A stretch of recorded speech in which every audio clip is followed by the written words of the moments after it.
Assalamualaikum warahmatullahi wabarakatuh. Alhamdulillah, hari ini teman-teman bertemu lagi dengan Ustazah Yulia di semester 2 di pembelajaran IPA.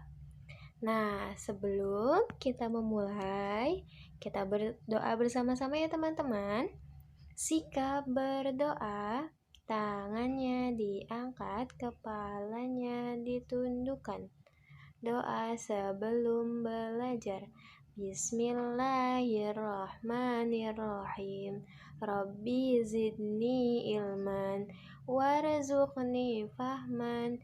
Ya Allah, tambahkanlah ilmu kepadaku dan berikanlah aku kefahaman.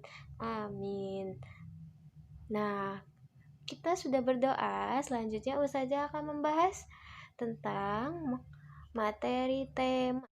Nah, teman-teman, di sini Ustazah memiliki sebuah hadis dari Imam Ibnu Katsir yang artinya Allah mengingatkan akan kesempurnaan nikmat yang Dia curahkan atas para hambanya, berupa rumah tempat tinggal yang berfungsi untuk memberikan ketenangan bagi mereka, dan mereka bisa berteduh dari panas dan juga hujan. Lalu di sini Ustazah akan menjelaskan tentang pengertian dari rumah.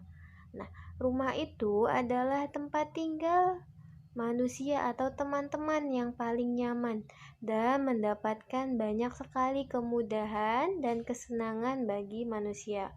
Lalu, rumah juga bisa dijadikan tempat tinggal manusia maupun hewan. Di dalam rumah banyak sekali terjadi aktivitas, baik itu di ruang tamu, lalu ruang keluarga, kamar tidur, dan lain sebagainya. Nah, di sini Ustazah akan menjelaskan materi IPA tentang energi gerak. Energi gerak adalah energi yang memiliki benda yang bergerak. Nah, apakah di rumah teman-teman ini ada benda yang bergerak? Nah, di sini Ustazah memiliki sebuah contoh, yaitu ada kipas angin, blender, dan juga jam. Nah, 3 contoh benda ini mudah kita temukan di rumah kita, yaitu kipas. Nah, kipas ini baling-balingnya bergerak teman-teman. Dan juga ada blender yang bergerak. Lalu ada jam. Jam ini akan bergerak dari jarum panjang maupun jarum pendeknya.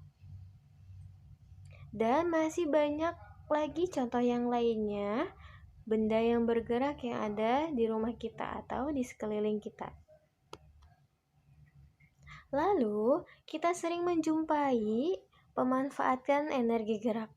Hampir setiap hari ya kita menggunakannya. Dengan energi gerak, kita dapat berjalan dan berlari.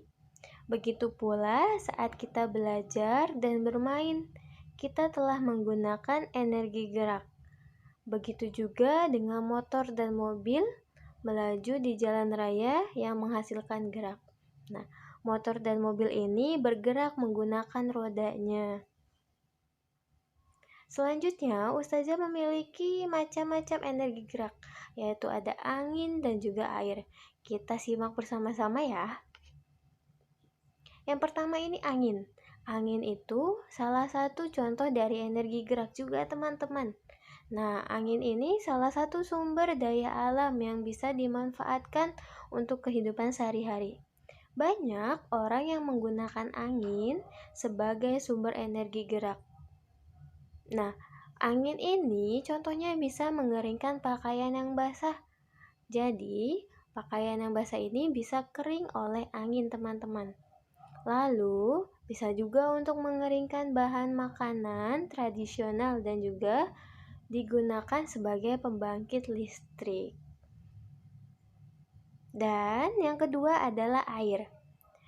Contoh lain dari sumber energi gerak yaitu adalah air. Nah, khusus yang satu ini bisa kita temukan di danau ataupun sungai yang mempunyai aliran yang sangat deras. Biasanya Orang menggunakan energi gerak dari air ini untuk membangun pembangkit listrik tenaga air. Nah, di Indonesia ini banyak sekali teman-teman pembangkit listrik dengan menggunakan energi gerak yang disebut dengan turban. Nah, kesimpulannya, energi gerak ini dapat digunakan di dalam kehidupan sehari-hari. Contohnya tadi dari kipas angin, blender, jam dinding, dan juga masih banyak lagi teman-teman. Hikmahnya, dari materi hari ini, teman-teman bisa melihat dengan energi air turbin yang dimanfaatkan untuk pembangkit listrik dan juga energi yang mudah ditemui dalam kehidupan sehari-hari. Proyeknya, teman-teman amatilah benda-benda yang menghasilkan energi gerak di rumah teman-teman. Boleh 5 ataupun boleh melebihi 5. Dan proyek yang kedua, teman-teman membuat kincir angin sesuai dengan kreasi teman-teman. Boleh menggunakan alat atau bahan yang ada di rumah teman-teman, itu sesuai dengan kreasi teman-teman. Nah, cukup sekian materi yang dapat Ustazah sampaikan. Semoga bermanfaat dan semangat terus untuk mengerjakan proyek dan belajar di rumahnya. Sampai bertemu lagi ya teman-teman. Terima kasih. Wassalamualaikum warahmatullahi wabarakatuh.